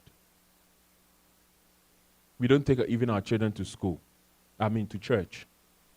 As a Catholic school, one of the compulsory subjects is Christian living. And you are teaching the normal Bible stories, and they're like, it's something new to them. And this is not something that we grew up with, even in Africa. It was a competition, memory verses. You should be able to say Psalm 23, the Lord is my shepherd, I shall not want. So you are proudly quoting scriptures. But now what do? Parents are taking phones and their children have learnt the lyrics of this particular artist and they are videoing and putting on TikTok, and they are proud of it that my child can sing a song that has to do with violence. Where did we go wrong? What has happened to us? And now, sadly, we are reaping that which we have sown. If you are not happy with what we have sown, if you are not happy with what we are harvesting now, then change what you sow. Thank you.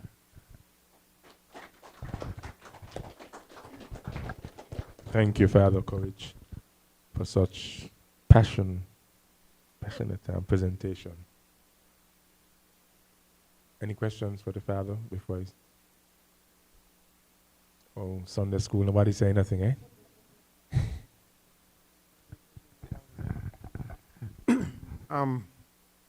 I would like to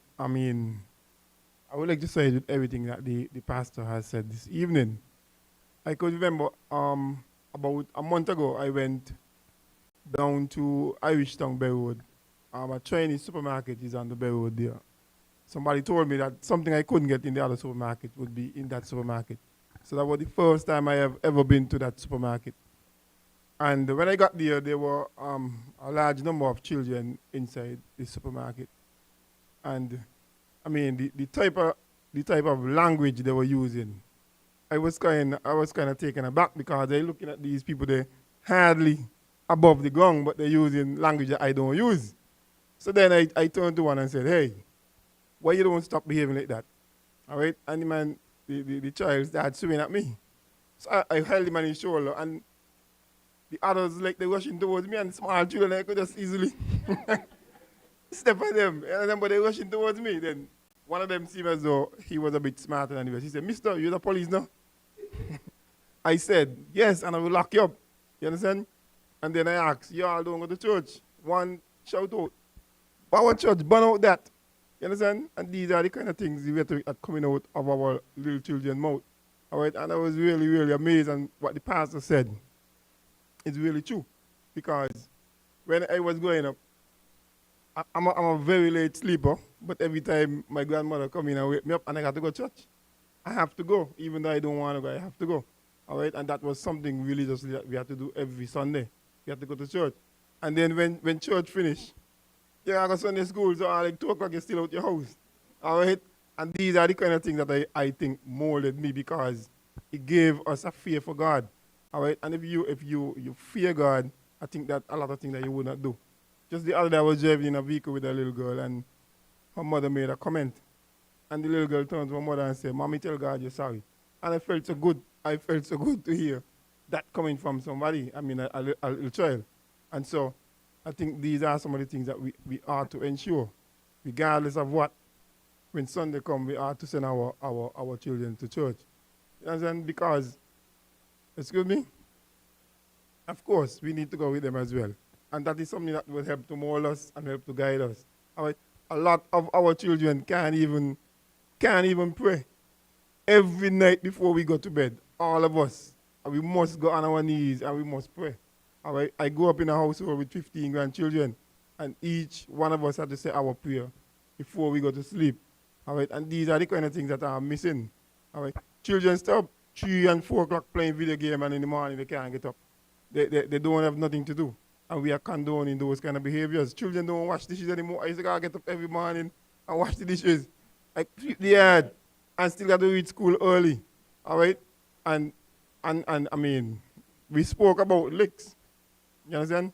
We spoke about licks. And I mean, we will have a lot of different things to say. I know Naima don't condone the licks aspect of it. But, I mean, yes, but guess what? No, I'm speaking about the household. Watch here. I only get licks. I only got licks when I did something wrong. I never got licks when I did something right. All right? And just this morning I was telling somebody, I think my grandmother was my saving grace. Because from a little tender age, you know what my grandmother told me? You're going to be under my wings because I see something in you that I think if I let fester, you're going to be a dangerous person. You understand? And I think my grandmother was my saving grace because I became her closest grandchild, and now I have grown into a man. I understand the reasons why she took me under her wings. All right? And so I am saying that we need to identify behavior patterns in our children early. When you hear children swear at tender age, don't laugh and feel like it's something good they're doing. All right? They are showing you what they are going to become early. And we need to identify them and start to nurture them very early and help them on the right path. I came from Newtown, as I said, and I have a passion for people from Newtown. I met a youngster in the police station. He was arrested. And I know him from a tender age, and he was like a very soft person. People used to take advantage of him, all right? And he grew up, and when I met him in the police station, I thought I was gonna meet the same person that I knew a few years ago. And when he looked at me, he was a monster, all right? And you know what he said to me? It's because of the treatment I have gotten in the community. That is why I'm so today. Nobody look out for me. And that person, that guy became a dangerous fellow. All right? And he was causing some havoc in our communities, killing people and all kind of different things. All right? And sometimes it's the way that we treat people because they are less fortunate than us, they are poorer than us. We push them aside and people retaliate and come back at us as a different person. All right? So those are some of the things that we have to be careful about. So, Pastor, I mean, I approve of your message. It was very important. All right? Thank you. It's just on the side. I have had all different kind of kids in ICCS, and you could see that parents are doing their best to help them become better. Some are trying, but it's not getting better. I one day made a comment about this to them, knowing that I'm an African. Our parents will never allow us to behave the way they are behaving now. And I believe we, the older persons, would have had some lashes, you call it licks? Yeah. The kids of today, I always tell them, some of them just need one lash, 1 or 2, just to reset their mind. A big slap, they go on hibernation. Everything will be fine. That's just by the way. I remember telling, okay, this is just a confession. It's just a confession. I teach in the class, and there's this particular child who is always disruptive, okay? And I was just tired of him. Almost every teacher talks about him. That day, I don't know what came over me. I gave him a good knock. You could hear it, actually. I felt it after giving it to him.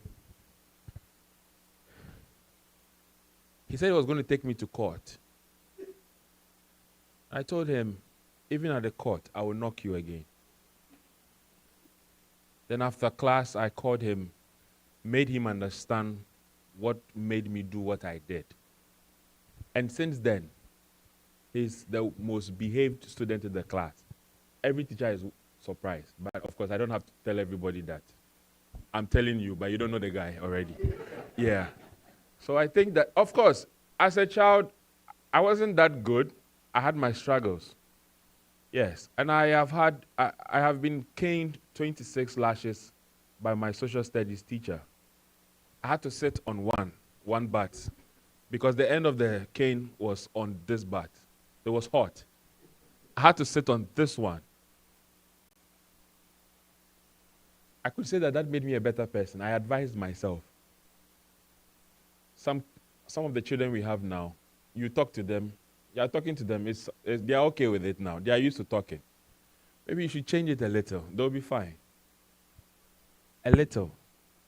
Of course, we don't want it to be done, but sometimes it helps. There are so many correctional measures that has to be done. But I will still hold on to the point that we have lost it as parents. We have lost it. Now, how can we correct it?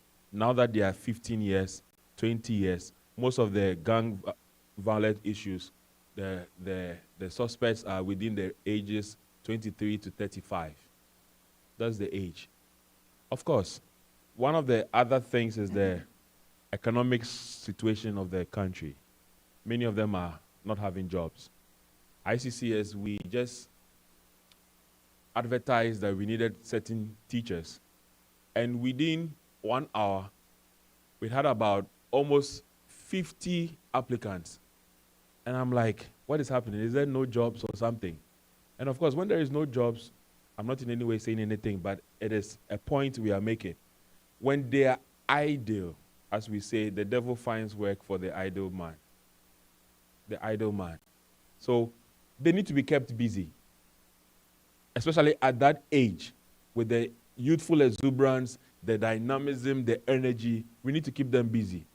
So what can we do as citizens of Newtown to take care of our own? There are a lot of programs we can do to help train these children. So something we can think about. And if we want to make an impact in St. Kitts, it starts from us. We who are living in Newtown. It starts from us. We can make the difference. It doesn't matter the tag that has been given to Newtown. We can always change it. It starts from us, and we must begin somewhere. So I believe that this panel discussion will go a long way to help us all. But it shouldn't end here. Practical things must be done in order to keep these children busy. All parents are happy. I don't know if it's a competition here, but it looks like all the girls here go for dance class. Almost every girl here goes for dance class. And parents are always proud of that, taking their children. Even when they are sick, they take them there. So our interest is what is making us do what we are doing. Parents will go all out to prepare their children for graduation, for prom and all that. But when it comes to the basics, when it comes to education, they're not showing any interest. Making sure that they study, do their homework, they're not showing any interest. But when it gets to prom, graduation, they will go heaven and earth to buy them the most expensive gown and all that. We are losing sight of the most important things in the life of these children. And that is what they are growing up with. And when you stop them from that, then there's a problem. For the sake of tomorrow, teach your children that which is right. I've been telling those parents who are privileged of having enough money, it is not all the time that you have to give your children what they want. Let them know the other side of life. For the sake of tomorrow, in case you lose your job or you die, and your relative will treat them in a particular way that you will not have taught them, then that is where the problem starts. Thank you.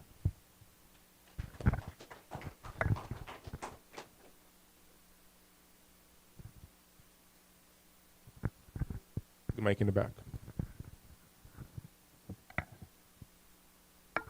Good evening, everyone. My name is Brandon Cranston. and I'm happy to be here this evening. I think this discussion is a very, fruitful discussion, and I'd like to commend the panelists for taking the courage to be here at the head table and the chair as well. So when I got the invitation to come, I had an engagement, and I decided to put it off so I could be here in person, because I was actually thinking to tune in on the live stream. And I'm really happy that I attended, because I am now able to witness amongst the persons in the room and listen to the conversations that's going across. And for the entire evening, I heard some very good points. And I just want to say, great points, and we just need to be able to put it into action, as our pastor said. And I really appreciated what Ms. Clark said in terms of strategies. They are very comprehensive, and I think once implemented, we could see ourselves doing well within the long term. So there's one thing I wanted to say as it relates to the conversation of the night, and it mostly alluded to the negative aspects of youth and what the problems that we are facing as it relates to violence. And one thing that we often overlook is that not every young person is necessarily a bad young person. We have many young people who are destined for the right path and are willing and aspiring to end up on a more successful level. And one of the things that we miss as a community is providing that support for them, because a young man, for example, who is 11, 12 on summer vacation with aspirations of being maybe an entrepreneur decides, hey, I'm gonna pick some breadfruit from my grandmother's tree and decide to sell it, right? There and then you see that, hey, these are traits of somebody who is trying to be productive, innovative, and perhaps make an honest living. So it is our responsibility now as a community to be able to pinpoint these things, and whenever we see it, identify it as, hey, this is somebody trying to do something positive. I cannot go without supporting this, because each child has the exposure to positive influences and negative influences, right? So what we have to do as a community is to make sure that we increase the amount of positive influence that we have within our community, within our federation, and keep them on the right path, because the right path can end up being the wrong path tomorrow if there's not enough positive influence. For example, let's go back to the 12-year-old who is selling breadfruit, right? Everybody walk past him. He trying to sell, good afternoon, my name is XYZ. Would you like to buy a breadfruit for me? Stoops your teeth, you pass him, you don't even tell him, good job or whatever. He sit down there for a week, he ain't sell one breadfruit. And then, he just happened to see some other fellas across the road, maybe indulging in something a bit more on the negative side. They could be selling illegal items, and they're getting them sold. So he walk out, well, these breadfruit not selling. So let me go and talk to this fellow over here and ask him, why are you selling? How come are your things selling so fast? Right? And then tomorrow he could be on the corner with them selling, and they accept him with open arms. Right? But had he walk into an establishment and say, I would like to wash your vehicles for $20 to make an honest living, would we support him? Right? So those are the things that we have to do as a community, and we are the elders, young adults within our society, and we need to do these things because they go a very long way. Because, for example, the same guy who you pass on the side of the road who was trying to sell you a breadfruit, because he didn't make a sale, he now has the option to think about going in somebody's yard and taking up something because he don't have the money to buy whatever. Not saying that that's the right thing to do, but had you given him that support, he might have had that prevention from those type particular thoughts. So I think it's our responsibility to now look around at our youth and look at them in the light of, if it is that they are trying to do something positive, we have to help. We have to help. We cannot go without, even if you don't want a breadfruit, you go up and you say, hey, you got a young man down there selling breadfruit. Anybody want to buy? You give him a customer, you know? And I'm just not talking about breadfruit alone, right? So this is how we have to think, because we are always finding fault within the younger community, but whenever we are doing good, or the youth are doing good, we're not giving them that recognition. And then what that does, it creates examples of success. It also encourages other young people to say, hey, I don't have to go down this road. I could actually go down this road, the better road, and see good results and be recognized for it, rewarded for it, right? So I think we have to now fight negativity with the positive. So we need to put more effort into that. I mean, because it happens all the time, even with community police, and sometimes it happens with, you know, elders. They just feel like, oh, all young people don't have any manners. But that's not the case. And so we're creating a divide, and then we're still looking for the support from some of the people, because you have positive youths around. They could be the ones talking to their friends and saying, hey, you don't have to do this. We don't have to wait until they're 18 or 19 and 21 getting into gang-related stuff. You know, they could be close friends with somebody who is in a gang and be able to talk to them because those are their peers, right? So we have to use our resources, whether it is financial resources, whether it is just moral support, whatever it is, through sport, through culture, all those type of things. Anything that we can do to support the youth in our community, it has to be at the forefront of our plan, because that is the only way that we could curb what is going to happen in the long term. We don't want to create any more criminals. We want to create successful businessmen, successful businesswomen, scholars, people who want to go and get an education. We want teachers, we want community leaders, we're gonna need a next prime minister in 20 years. We need lawyers, doctors, so we still need to make sure that those who are seeking a positive path can maintain it, and also we could use those same persons to show examples of success to their peers and give everybody a more refreshing outlook to life as a young person. Because if the opportunities are not there, people get creative, right? As the pastor said, when they did the creativity test, he was surprised with what was on their mind, right? So creativity could be along the lines of, hey, it could be good or it could be bad. We are exposed to so many things within, you know, society, television.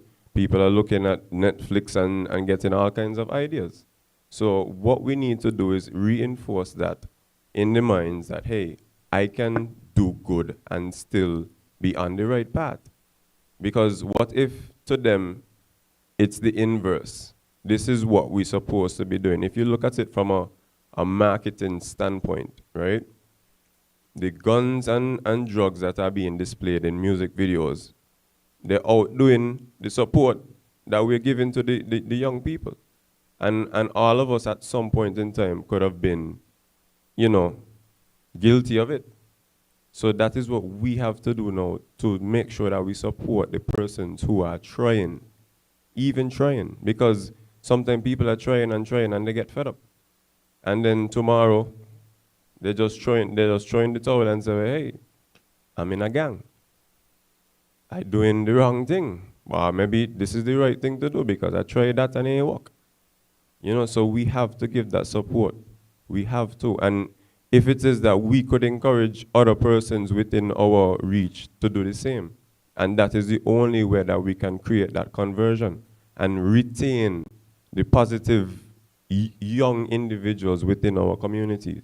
And then we can now spread that and spread that entire thing around from what we learned from our grandparents, as everybody would have said, what we would have learned from our parents, what we would have learned from scouts, what we would have learned from Christianity, religion.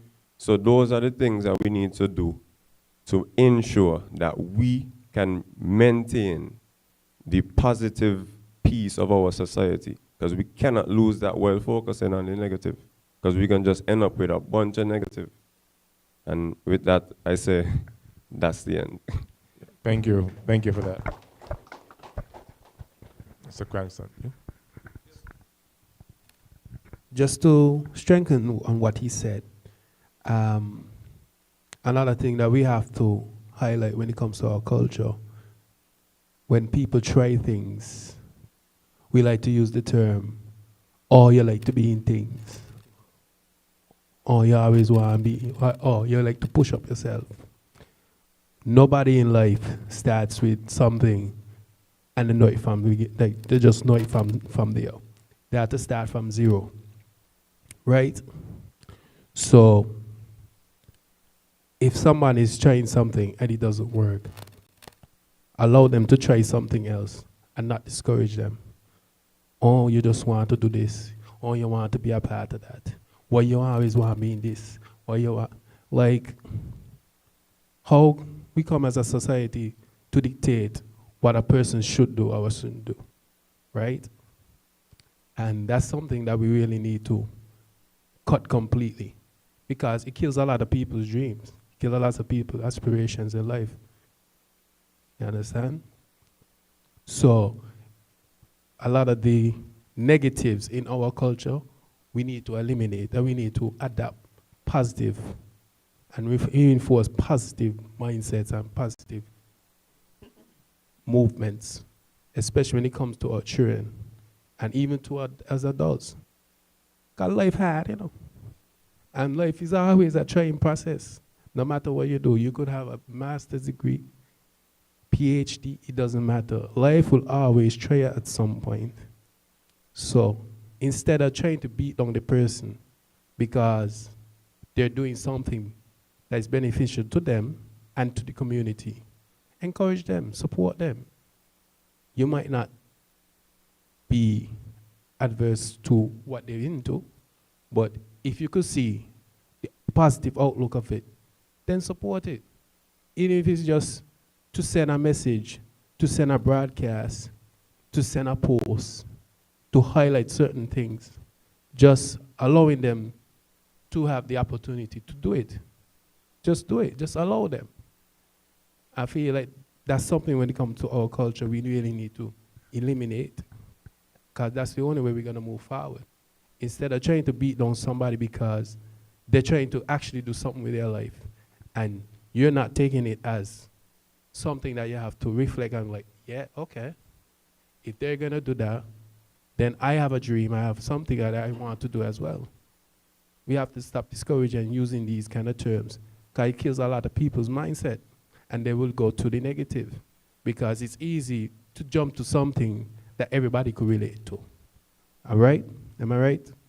If you're going through a situation and you see someone else doing the same, going through the same thing, you feel good about it because you understand that they too feel how you feel.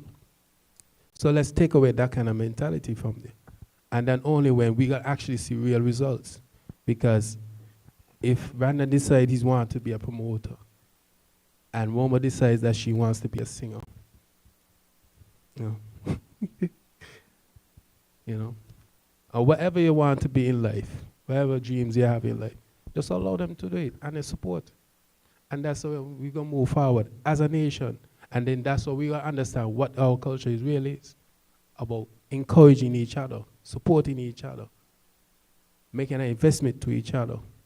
And another thing that we have to also recognize when it comes to classism in saying is, it plays a heavy, heavy role in our society. So the gangs is a depiction of certain gangs, whether it's political or even when it comes to the church, because somebody might be a Catholic and somebody else might be a Pentecostal, and they don't believe in certain cultures with the Catholic and the Pentecostal, but we are serving one God, right? So how do we come to this point where everybody has to hold their own corner, where all of us just have the same common goal, which is just to enjoy life and to do the best that we can? So when we think like that, I feel we could move forward and we could elevate mentally, physically, and spiritually. So let's just focus on that and we'll be good from there. Thank you, sir, for your input and your insight. What I would like to touch on, 3 points I want to make here. First, I will go with forgiveness. As the pastor, the father mentioned, what happened after one commits a crime. The victim, the perpetrator, the person who actually committed the crime, and the family who lost a loved one. Is there a platform for reconciliation, for forgiveness? No. We just leave it alone and leave the family to deal with it by themselves. But how do they deal by themselves? By grafting and growing more anger. I have to do them back. But if we meet both sides halfway down the aisle and offer some sort of forgiveness, share with them that, listen, we have to forgive to move forward, things will be different. The other one I want to touch on quickly, opportunities, create opportunities for our people. Our educational system, I'm sorry to say, educators inside here, has failed our young people. If you're not a doctor, a lawyer, a business person, there's no place for you.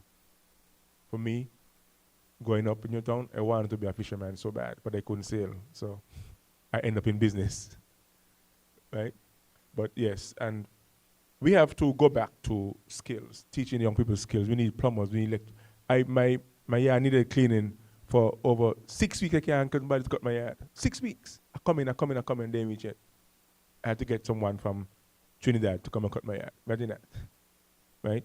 So nothing is wrong if you don't become a lawyer. There are other opportunities. You can be a fisherman, you can be a plumber, you can be simple things that can bring us back, bring and provide opportunities for our people. And I think, I will leave it there because we're almost out of time. But seriously, I want to thank the audience. You've been a wonderful audience who came and shared. You were not afraid to talk. I guess some of it showed that you all been to Sunday school. You all had to say your recitation and speak, be public and speak, right? And also the panelists, the esteem. I feel so bright sitting among these people, how they share and really touch on the pointers that we really need to hear. This, I can say, is the beginning of the discussion of what is to come in our future. We need this in all the communities. Let them come and hear. They may not come, but we're going to say it anyhow, and the message is going to get to them. Right? So again, yes, brother. I really have to say this before the conversation ends, because I see a lot of young people in the room, and based on something that Dawood just said, I think that we owe it to our youngsters to teach them to be strong-minded individuals, all right? Life is not going to be about all positive, and I know Dawood spoke about the positive side of life, but as young people, you're going to encounter negatives, all right? And guess what?